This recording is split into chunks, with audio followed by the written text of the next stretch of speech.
Hello mga beshi ko! Welcome to my vlog. So ayun na nga, dahil nga sa wala akong pang reels ngayong araw, naisipan ko nga itong lakay kong i-prank. So ayun, nagpabili nga po ako sa kanya ng piti. So dahil nga sa alam niya na kung ano yung ibig sabihin nun, bumili nga siya dyan ng mga prutas. At ayun na nga, nilagyan ko na nga ng patak ng ihi. So dahil negative naman yung resulta, ginuhitan ko na lang ito ng pulang red na ballpen.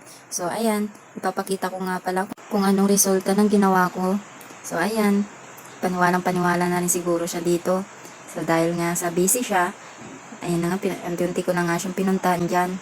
Nung una nga, halos ayaw niya pang maniwala dyan dahil nga ayaw ko pang pakita sa kanya yung resulta ng PT. So, ayan, kinukulit ko na nga siya dyan. Alam mo, siguro nga dito, singaling ko, no? Oh. Wala ka man, ano?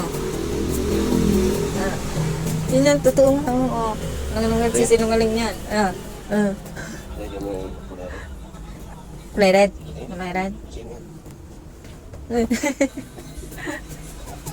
Ito nga, oo. Wala ka naman mag-ano yan.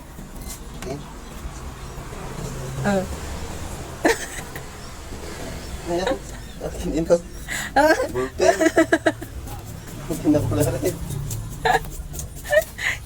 Ayaw nito. Totoo. Wala nga naman lalagay ko gara.